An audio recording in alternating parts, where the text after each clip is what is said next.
আসসালামু আলাইকুম। আশা করি সবাই অনেক ভালো আছেন। আজকে আমরা থার্ড কন্ডিশনাল সম্পর্কে জানবো। এটা আমাদের কন্ডিশনাল সেন্টেন্সের শেষ ক্লাস। তবে আমরা প্র্যাকটিসেও যাব পরবর্তী ক্লাসে।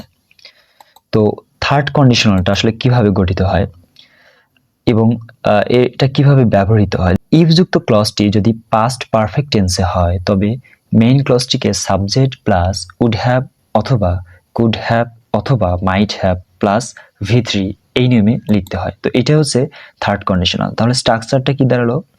If plus past perfect tense plus comma, খুবই গুরুত্বপূর্ণ একটা বিষয়, plus subject plus would have could have অথবা মাইট হ্যাভ প্লাস ভার্বের পাস্ট পার্টিসিপল ফর্ম। যেমন ধরুন, ইফ ইউ হ্যাড স্টাডিড, যদি তুমি পড়াশোনা করতে, you would have qualified for admission, তুমি পরীক্ষায় উত্তীর্ণ হতে পারতে বা যোগ্য হিসেবে নিজেকে প্রমাণ করতে পারতে, কোয়ালিফাইড উত্তীর্ণ হতে।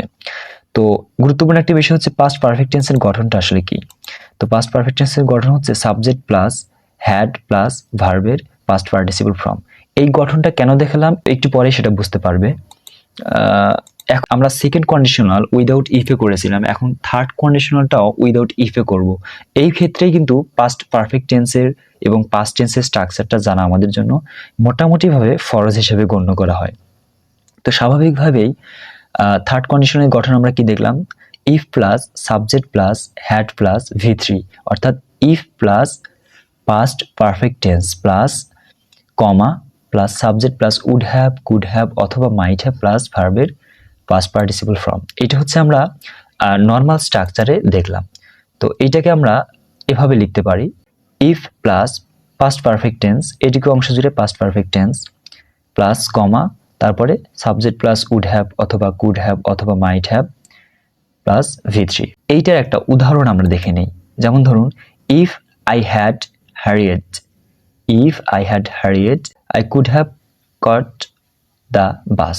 তো এইখানে হ্যাড প্লাস ভার্বের 3 নম্বর ফর্ম বা পাস্ট পার্টিসিপল ফর্ম, যেটা হচ্ছে পাস্ট পারফেক্ট টেন্সকে নির্দেশ করে এবং সেই প্রেক্ষিতে পরবর্তীতে subject plus could have plus V3 এই স্ট্রাকচার গঠিত হচ্ছে। এখন এইটাকে যখন আমরা উইদাউট ইফে করব তখন কিভাবে করতে পারি, কিংবা এরকম হয় কিনা। যেমন ধরুন, এইখানে আমরা এই যে হ্যাড, এইটাকে প্রথমে নিয়ে আসবো, তারপরে সাবজেক্ট, তারপরে V3, তারপরে কিছু একটা অংশ থাকতেও পারে নাও পারে, তারপরে কমা, তারপরে বাকি অংশ ঠিক থাকবে। অর্থাৎ এইটাকে আমরা এভাবেও লিখতে পারি, had I been there, had I been there I would have supported him, আমি তাকে সাপোর্ট করতে পারতাম, বিষয়টা এমন বা সহায়তা করতে পারতাম। তো এখন ঘটনা ঘটছে যে হ্যাড এর পরে সাবজেক্ট আসলো, তারপরে ভার্ব আসলো, আর এর আগে কি ছিল? এর আগে যখন আমরা সেকেন্ড কন্ডিশনালে হ্যাড দ্বারা বাক্য গঠন করছিলাম তখন আমরা হ্যাডের পরে সাবজেক্ট দেওয়ার পরে সরাসরি অবজেক্টে চলে গেছি, কখনো ভার্ব আসে নাই কিংবা আসার সুযোগ নাই। কিন্তু থার্ড কন্ডিশনালে এই সুযোগটা আছে। তো থার্ড কন্ডিশনাল এবং সেকেন্ড কন্ডিশনালের হ্যাডের ব্যবহার পৃথক করার প্রক্রিয়াটাই হচ্ছে হ্যাড প্লাস সাবজেক্টের পরে ভার্ব থাকলে সেটা থার্ড কন্ডিশনাল, হ্যাড প্লাস সাবজেক্টের পরে ভার্ব না থাকলে সেটা সেকেন্ড কন্ডিশনাল। যদিও এতটা ক্রিটিক্যাল বিষয় পরীক্ষায় আসে না। তো সবাইকে অনেক ধন্যবাদ। পরবর্তী ক্লাসের আমন্ত্রণ জানিয়ে আজকে এখানে শেষ করছি। আল্লাহ হাফেজ।